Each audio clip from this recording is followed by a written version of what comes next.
Manage storage. My iPhone storage is full yet again. This is a story of my life. Hi, hello, welcome in. I have not been live for a little bit. I am currently on vacation. Right now, I'm in Copenhagen, and my kiddo is having some quiet time, some downtime, whatever you want to call it.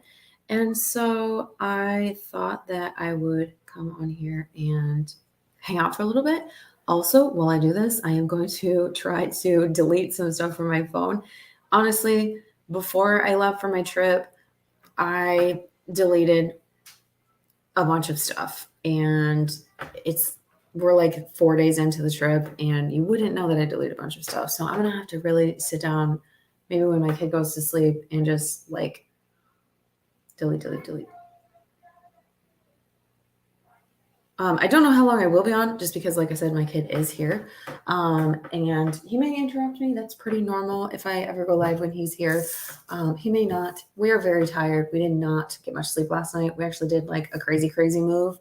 By the way, YouTube, Facebook, hi, hello.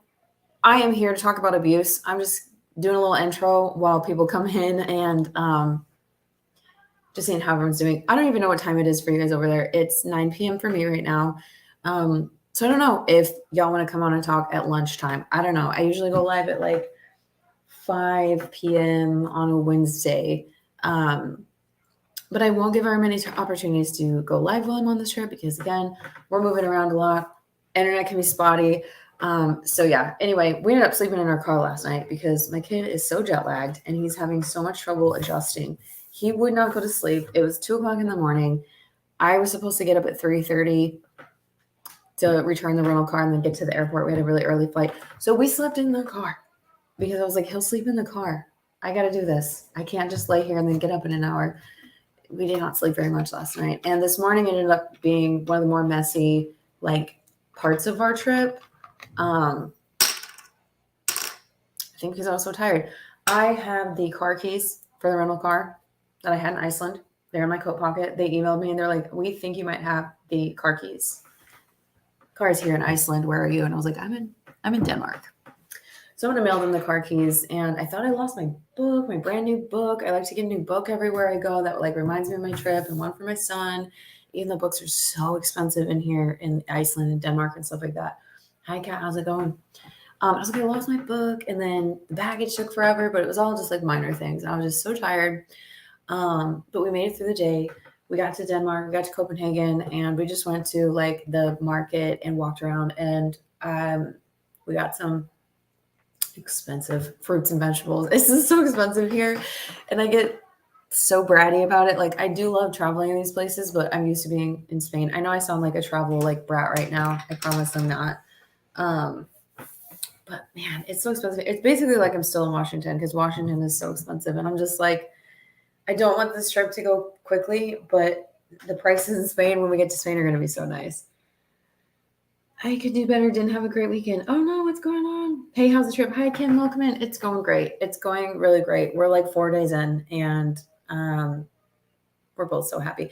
It's a lot warmer here in Denmark. Not a lot warmer, but like when we got out of the airport, it was nice out. It was warm-ish, like sunny. We both just had long sleeves on, no jackets, and I was like, oh my gosh, this is nice because when I was in Copenhagen in December, it was bitterly cold.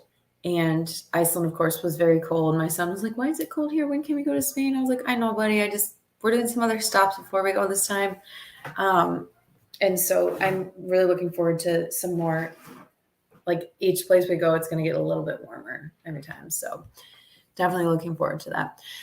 How is everybody? I just wanted to come on here because, again, I am traveling. I don't know how much I'll be able to go live. My abuse content on YouTube and Facebook may decrease over the next little bit. I will probably try to just focus on Instagram and TikTok when I have time to do that. Obviously, I'm traveling right now, so I want to focus on that.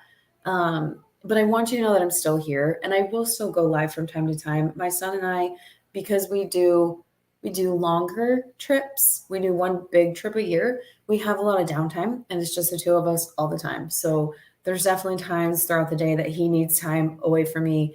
So he's in the other room right now, and I just had an interpreting job. I just popped off that interpreting job and was like, I'm going to come on and hang out. So I am here right now. I'm just babbling, talking about my trip, but I want you to feel free to ask me anything you need to ask me about abuse, recovery,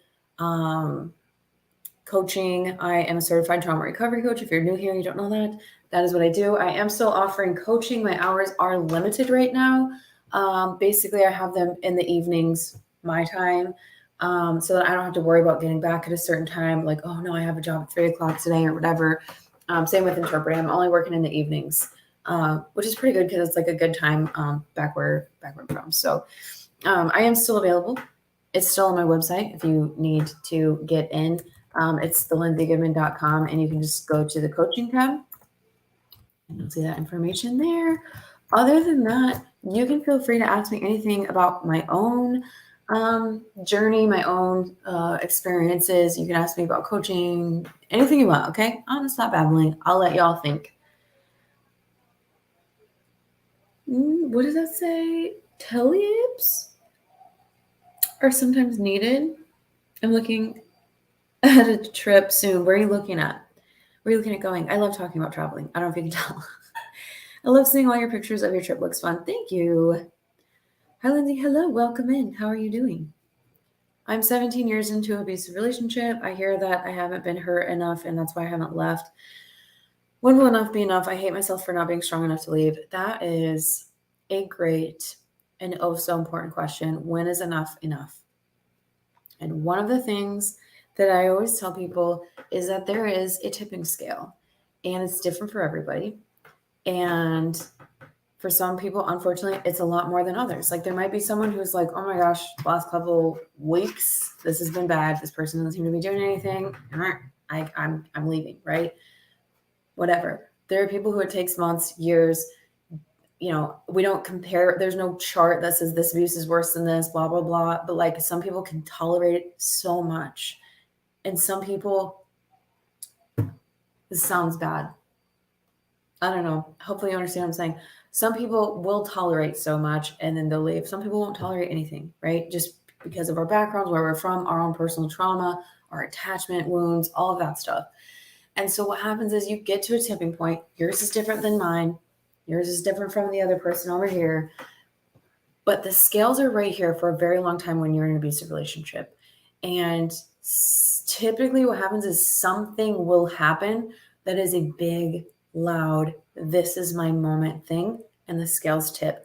And you shift from going, it's worth living this way because I can't live without this person, to I desperately need to get away from this person because I cannot live this way anymore.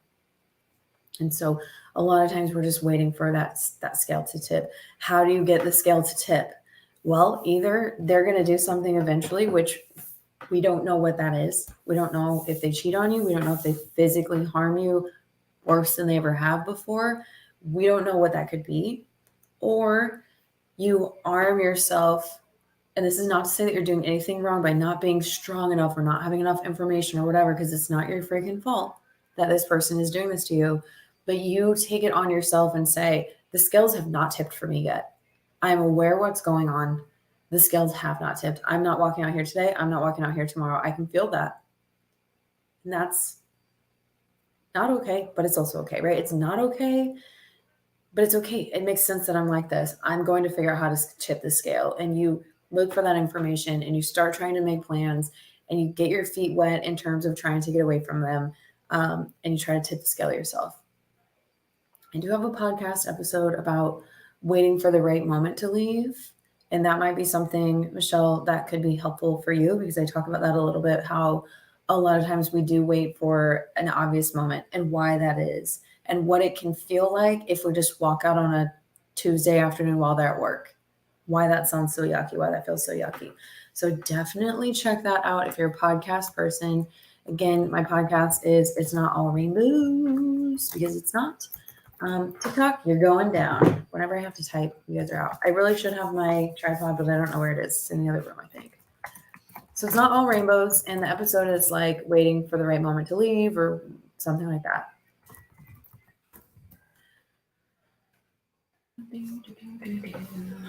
In 28 days, I'm 12 months free from my abusive ex. He's now trying to hold me back. Will it stop? Not if he has access to you, probably. By the way, Kim, I have created a hoovering workshop. I talked about this in my last live. I have created it. I simply need to pick a day to host the workshop. Someone came in here last time and asked the perfect question about hoovering. I feel like this is something that a lot of people struggle with. And so I created a workshop about what I think are the different types of hoovering and how to combat them, and how to make sure that they never work. So keep that in mind. I will start sharing about that as soon as I pick a day. I would love to have you at the workshop if you feel like that's something that will help you. Hoovering, yes, we are in here talking about abuse, and I'm happy to talk more about hoovering if you're actually here to learn about abuse. Because I know sometimes people just come in here and they'll just ask a question. Thanks, Kat. That was fast. Thank you. It's so hard. I feel so alone and nobody understands. Sometimes I think I need to hear I'm not crazy. Thank you for your kind words. You're welcome. That's exactly why I'm here. That is why I create content, why I have a podcast, why I go live, why I'm a trauma recovery coach, because I felt crazy. I felt like I was the only person in the world who was experiencing this. I thought I was making it up. All the things that I know that you're feeling right now and that so many of us do feel.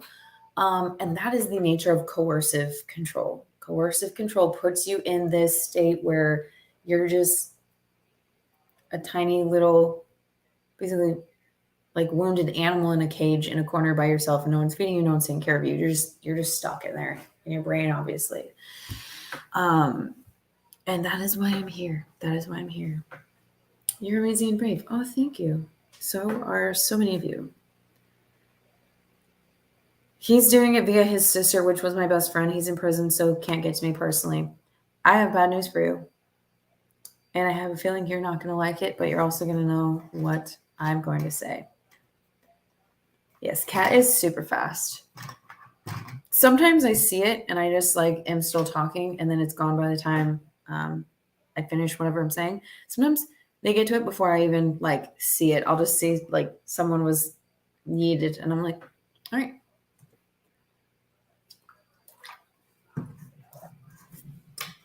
If you are queer, if you are LGBTQ, I do host a monthly support group with Trey De La Torre, who is also queer.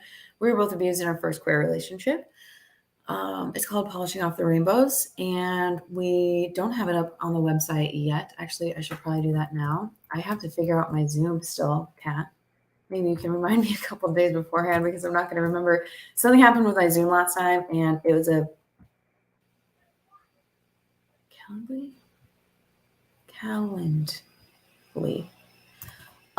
It was a hot mess. I was freaking out. It wasn't working out like 5 minutes before we were about to start polishing up the rainbows last month. But we have this support group because we want to be the resource that we felt like we did not have when we were coming out of our first queer relationships. I also would eventually like to do ongoing like group coaching for anybody. Like you don't have to be queer. I would like to do that as well. Because I don't want anyone to be left out of any important resources. And if you wanted to do coaching with me, but maybe you can't get into one-on-one coaching with me right now or whatever, I want to do that. But I do think it's very important to have a queer specific group because we've got some layers that a lot of other people don't understand. So are you doing it in May? Yes, we just talked about this. It's going to be May 13th. We have to change the time because it has to be like 10 p.m. my time. And 4:30 Trey's time ain't gonna be it. Like I'll be up till 2 o'clock in the morning. So sorry if you just said you disappeared for a sec. Okay, did you catch it? Thankfully, most of the time it's just dumb trolls. I just worry about people saying the bad ones. Yeah, you were on it. You were so fast. I'm at the point where I'm noticing my reactive abuse, and that hurts more than anything. Okay, thank you for saying that. Reactive abuse is horrible. It's the worst. I've talked about this quite a lot. I haven't talked about it as much. I talked about it a lot when I was first healing because this was something that I really struggled to grasp. Like, how did I become such an ugly, horrible person who would call someone names, like just explode, lose control of I mean, you're so severely dysregulated. I can remember just like blow up reactions over small things that I'm now like, someone could say the same thing to me and I would either be like, I do not like this. Or I would just be like, yeah, that used to have bothered me because I've done so much work. I'm not perfect. I'm not perfect. There are still, for example, if you tell me I'm a bad mom and sorry, no, not if you tell me I'm a bad mom because I've been through that, I've worked through that. But if you tell me that I'm not the primary parent, if you try to tell me that I'm not the one who was with my son all the freaking time, I'm probably going to lose it. But beyond that, see, I'm human. Beyond that, like, I've worked really, really hard to not be so reactive. But what happens is when you're in, sorry about that little swerve there, when you're in these relationships and you are at the heightened, like you are at the peak, they don't have to do that much to set you off anymore because you are so dysregulated and you are so lost and confused and you just feel fucking crazy. It's horrible. And when you're noticing it and it's hurting you, like this is a huge, Corey, I do not tell people to leave. It does not work that way. It is not that easy to just leave. But if you are engaging in reactive abuse, like there's no turning back, right? There's no coming back from that. There's no way the relationship calms down to a point where that person stops doing the things to do to push your buttons to get you that way. There's no way that your nervous system is going to regulate itself enough to be able to be like, I'm not going to react to you anymore. I don't engage in reactive abuse anymore because there's no one around me who is treating me that way because I've systematically removed every single person who I feel uncomfortable around, period. So, Corey, the other thing is that reactive abuse can be very dangerous. Even if you don't lay a hand on that person, of course, they can use that as evidence that you're the abuser, that you're crazy. They can record you, they can report you to the police, they can do all of this stuff, right? So when we get to this point of not being able to be in control of ourselves for the most part, because I tell you right now, when people make excuses for physical abuse, we're just talking physical abuse, not the other stuff. The difference between my abuser and me, and I notice that I have a feeling that you'll notice the same thing between you and your abuser. By the way, I use my hands a lot. I'm a sign language interpreter, so they're always doing stuff. I'm actually trying not to sign because I'm always like describing things with my hands. When your abuser physically abuses you, they're making a choice. And I know this because there were times that I wanted to XYZ. I was so angry, and you're just so filled with rage, like blind rage. You can't even like see what's going on around you, but you're still making a conscious decision to not harm a person around you or property around you, right? Never punched a wall, never broke anything, never hurt anybody, right? So keep that in mind. Keep that in mind. I'm working on this too. I am a very kind person, but he will push me to the point where I explode, saying horrible things to me. And the second I respond, I'm the crazy one and he loves it. And this is another way that you can tell if it's reactive abuse. They're fighting with you. They're in your face. They're talking circles around you. And the moment you explode, they're calm. That is your number one sign. If they calm down when you start freaking out, they were doing it on purpose. There is no way that I'm going to be in the middle of an argument with you and we're going at it. We've been at it for an hour. I don't even know what this argument is about anymore. Nothing. If you freak out, I'm probably going to freak out even more. I'm either going to be scared of you or I'm going to be like, what the hell is going on here? Like if that person all of a sudden blows up like you do when you're in reactive abuse, I'm going to be scared. I'm going to withdraw. I'm not going to all of a sudden be calm and quiet and like have a little smirk or take out my phone and record. I'm going to do those things. I am dysregulated too. It's going to take me some time to calm down, right? I'm not just going to be like, hey. No. I need to cut her out of my life, but losing my best friend after losing the guy I loved is hard. I know. And thank you for saying that. I really did want you to say it and to know the answer for yourself. It sucks. You lose people. You lose more people. You lose friends. You lose family. You lose a lot of people typically when you are getting out of an abusive relationship. It's another loss. It's another thing to have to grieve for. It hurts. At the end of the day, if she is giving information to him or giving information to you for him or whatever, she's not a safe person for you to talk to right now. And if she can't understand that and she can't, like, if you can give her a boundary and say, hey, like, he's abusing me through you and I don't feel safe. I can't have this happening. If you are telling him things that I'm telling you, I can't be around you. I hope that someday I can again. You don't have to say I'll never talk to you again. But just, if she wants to be in your life, she has to respect your boundaries as a person who was abused. Like, I'm sorry. If I'm your friend, your best friend, and my brother abused you, that fucker's in jail. I'm not talking to him either. I'm not talking to him either because he abused you. And if he comes at me, or maybe, because he's my brother, if he's not horrible to me, which he probably is, because abusive people are abusive to pretty much everyone, even though not everyone. It looks very different, but they're using you. You're a flying monkey. They're trying to get something out of you, whatever, but they might not obviously be abusing everyone at the gym or everyone at their job or whatever, right? Because they have to look good. But, if I have to talk to him, like, mom said I needed to talk to you because blah, blah, blah, or she wanted me to come and tell you that grandma's not doing well or whatever, fine.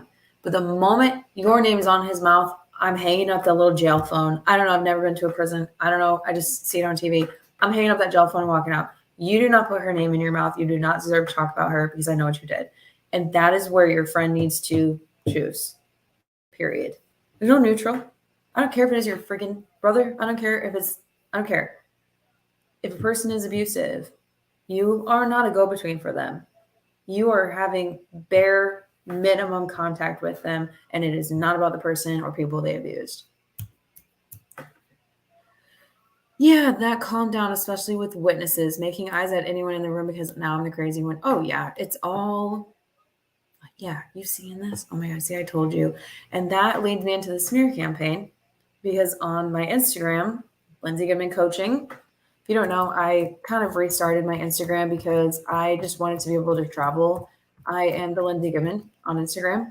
And I just want to be able to focus on travel because the last 2 times I traveled with my son, I just felt like I couldn't share everything I was doing.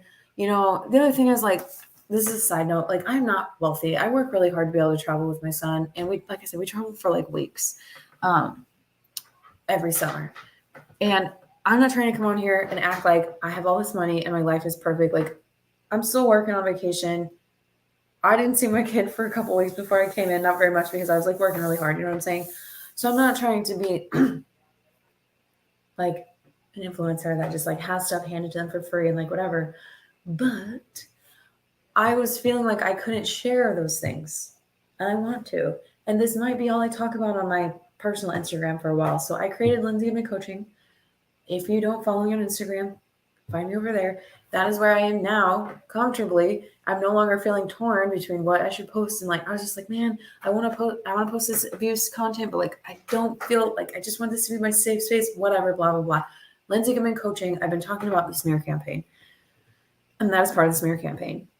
Reactive abuse, making you look crazy in front of people. They've already told your friends that you are crazy, hurt their friends that you are crazy. The friends are looking for this information because the abuser has been telling this stuff and planting these seeds for a while.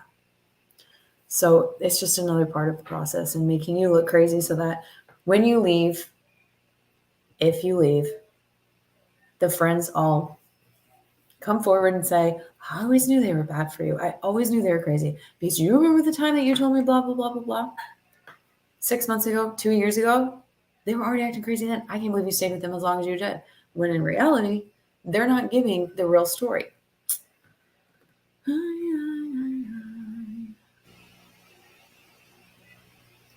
Thanks for that. I know she cares about us both. And she is in a hard position. You're right. And you can have empathy for that position that she's in. That freaking sucks. I do not envy that position. But yes, she needs to make a choice. But to be told he still loves you and wants to see you when you're trying to heal and move, yeah, that's an absolutely not. No. Nope.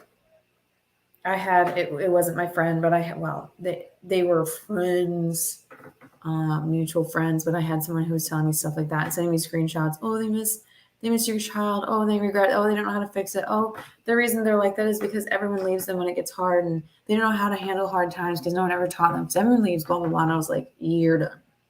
You're done. You're done.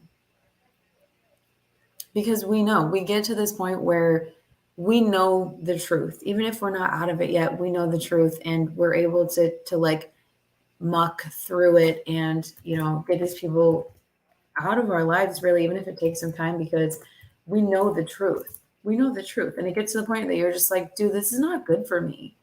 Why are you even here? Like, you're not helping me out at all. You're just making things worse for me. And you didn't care. Oh, I got cold. it got cold. Oh, ow. Shoulder popped.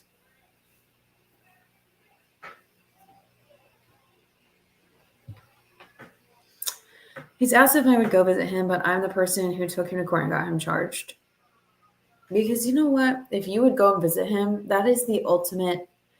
So this is what I would always say about my abuser is that so I fully believe that they will leave me alone for the rest of my life because of where I'm at and what I've done and what I talk about publicly. And I'm a certified trauma recovery coach now. I've been talking about this. Again, I make content. I make a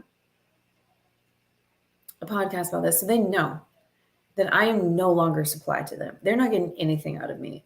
They have tried to reach out to me, had no luck. Nothing happens. They ran into me in person. I had zero. I mean, I was literally just like, not sad, not scared, not happy, nothing. They know that they cannot get any supply from me because they know that I know who they are and what they're doing. However, I have always said this because you can never let your guard down. If my abuser, and there's a point to this, if my abuser were to get through to me even a little bit, that is a big fish to fry.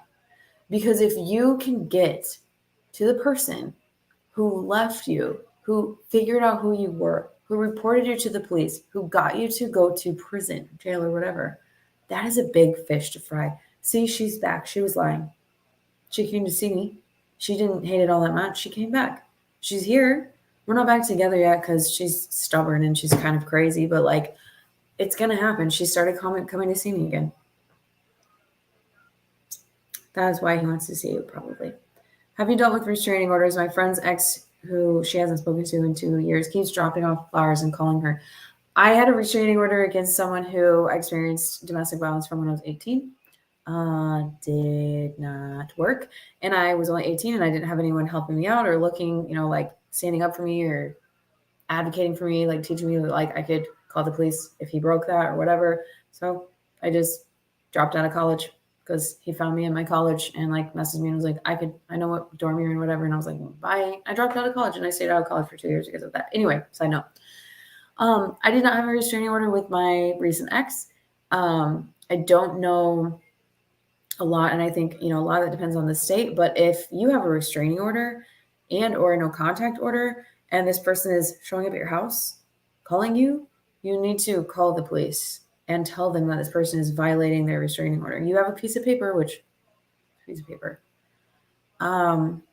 that says this person can't do that, and document it. Take a picture of the flowers, especially if there's a note. Take screenshots of all the calls, of all the times this person is reaching out, and go to the police and say, we need to ramp this up. This person is not doing this. What are you going to do about this? And they probably won't do anything, but at least it's on file. At least, I don't know. It depends where you live. It depends if the police take it seriously or not. Yes, I've walked into this mirror campaign, asked her later if we could talk about it, addressed it. She said, don't act like you don't vent to your friend, but I don't. To my friends and family, I make excuses or take blame. Yep. My best friend of 20 plus years has called me out and said, this isn't right. I know you're lying. You're a shell of a person now. And that was an eye opener. We love a friend who can see it for what it is. There are less friends like that than friends who are just going to step aside because they don't understand what's going on and that's not their fault, or enablers. Oh, I just got really confused about the time. Okay. My laptop is still in Washington time.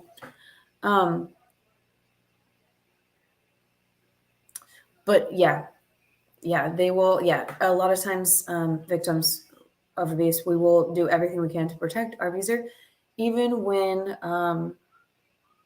it's really obvious what's going on. And someone will ask a question. And okay, I remember one time that my abuser said that I wasn't a good person. And my really good friend from several years ago reached out and was like, oh my God, I can't believe anyone would say that to you. You're such a good person. They asked if my son's dad said it, because we were separated and we were trying to co-parent, but there was this other person in the middle. And she was like, that would make sense if he said that, but that's also just not okay. And I was like, no, it wasn't him. And she was like, who said that? I'm like, you're not going to like it. And they're like, your partner said it. And I was like, yeah. And all of a sudden, I still have those screenshots of that conversation. All of a sudden, I'm like, well, they're going through a hard time right now. And it's just, like I've heard a lot worse and like, this isn't that bad. And like, blah, blah, blah. And I just, all of a sudden, I'm just like oh my gosh, I just about told a truth, this harsh reality that I live with. I better hightail it back out of here. Even though this is someone who lives in New York, has never met my abuser. Like, we protect, we protect, we protect. We don't call the police. We don't do all this stuff because we've been so trained to. They have trained us to be this way. Yeah, I tell her to document everything. She has the camera on. He doesn't care. Has she called the police? Is your ex a narcissist? I mean, most narcissists do not have a diagnosis. Um, I don't know if they are a narcissist or a psychopath or a sociopath. I do not know. All I know is that should they go ever get diagnosed, they will have a diagnosis for sure. That is the best that I can tell you. She hasn't called the police, but I think she's finally going to. I recommend it, and I hope that they are um, receptive and supportive and take it seriously.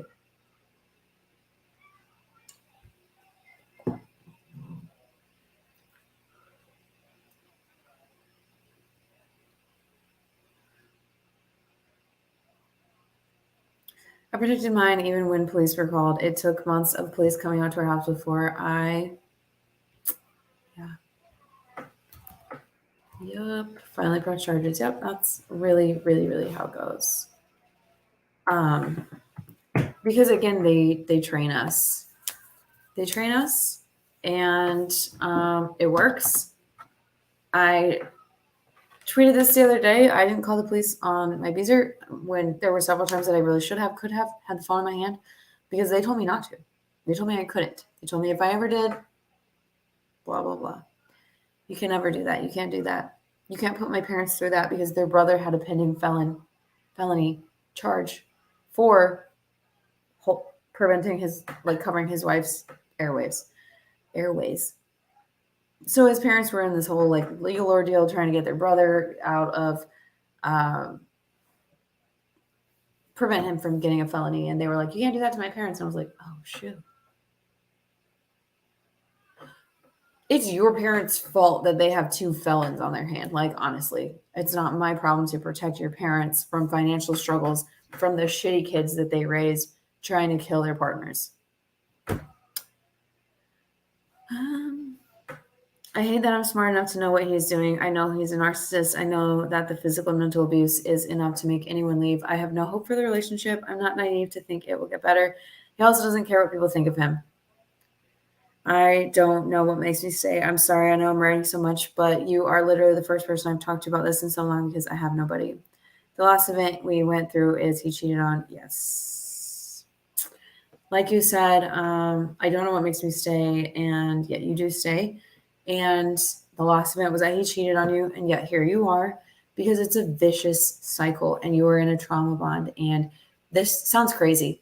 Like if we had a group of people in here, like I feel like most of the time people who come in here, they know that we're talking about abuse. So they at least know something or want to know something about it. This isn't just like when you have a friend or family member who has never experienced anything like this and you tell them like, yeah, my partner used to abuse me by doing this insert covert abuse that no one else would view as abuse, but like it's very much abuse. And you just look crazy, right? So you saying this stuff in another area, people are like, what the hell? He's cheating on you. Just leave. That's not how it works. When you are in a trauma bond, you're freaking trapped. And I see you and I hear you. It can get better. I promise you, you can get out. Again, that scale has to tip. You have to want this. You have to want freedom. You have to want safety. You have to want all of those things more than being trapped. And I'm not saying that you want to feel like this at all. That's not how this works. It's just, again, it is this tiny little click that has to happen when you're in a trauma bond. And it's very, very difficult to do, but it can be done. Police came one night and I was covered in bruises in the ambulance and said it was a silly fight. The police said that? I'm not surprised. I'm not surprised. That's another reason why I didn't want to call the police because we're both non-men. And I always just kind of felt like they wouldn't take it seriously and they would be like, you either just on your periods, like just go to bed. But when I did actually call the police on them twice at the end when I was leaving, they took it very seriously. I I called and was like, this is not an emergency, but I was crying. I was like, this is not an emergency, but I'm with my son and I just left my partner and they're aggressive and they're threatening to come over. And the lady was like, call 911. I was like, okay. So I called 911 and I was telling them this and they're like, okay, we're sending an officer over because they were saying they were on their way. My abuser was saying they were on their way. And they took it very seriously. And then again, when I got my dogs back, I called the police to ask for, I was in Spain. Someone was going to get them and I called them to ask for support. They were on it. They were like, if they do anything to retaliate, harm you, harm the pets, harm your stuff, harm the property, like we'll be right over and we'll just arrest them. And I was like, good, you guys are taking this seriously. And I live in a small town, so I was fairly surprised about that. I said it was a silly fight to them. Oh, okay, I see. By the time I left, they had lots of calls to our house. It's sad and probably embarrassing, right? And horrible.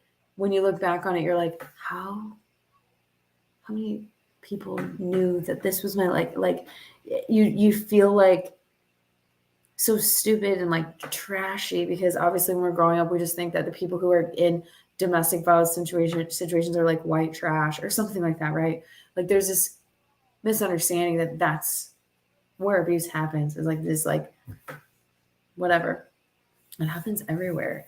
And it's a horrible feeling to look back on and be like, I don't know who that was. It's okay, Kat.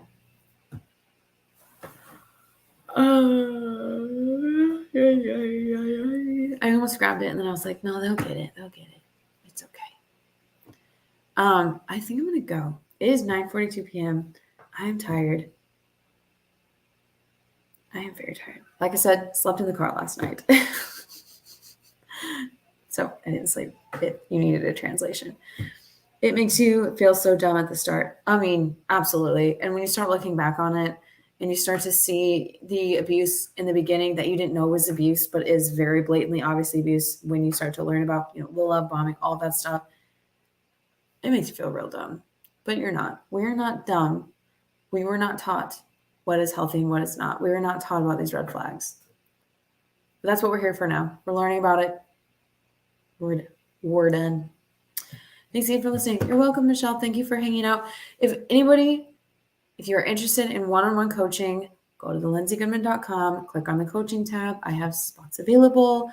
Like I said, I'm keeping it to a minimum right now. So if you want to get in, please do. I will be here for you.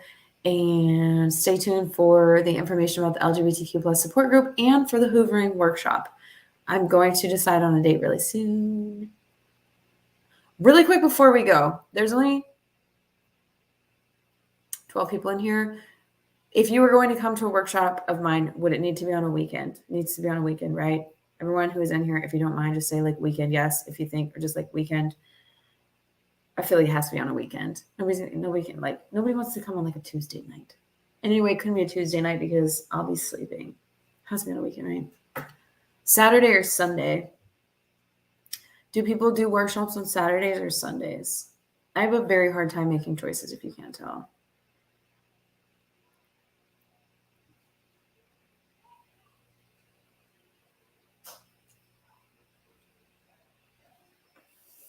The holes, the feeling invisible, absolutely.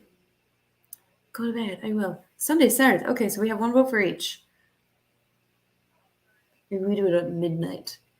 We do it at 11:30 on Saturday. I'm just kidding. Ignore me. Anyway, I'll think about it. I gotta pick a day. It's gonna depend where I'm at. I have to make sure I have good, solid internet. But we're doing it. This is very important because I'm hearing a lot of people asking questions about hoovering, and it's gonna be a good workshop. I'm very proud of it. Make it work for you, whatever you choose. Yeah, I agree. And I'll do another one. If it goes well, I'll do another one later. And I plan on writing a couple more workshops. I'd like to do a couple a year. I hear baby stops. He's not a baby. He's 5. So I'm going to let you all go. Stay tuned. Thank you for hanging out. You know where to find me. I will see you all whenever I'm able to get back on. Take care. Go drink some water. Hey, Debbie. Debbie. I'm done. How do I turn this off?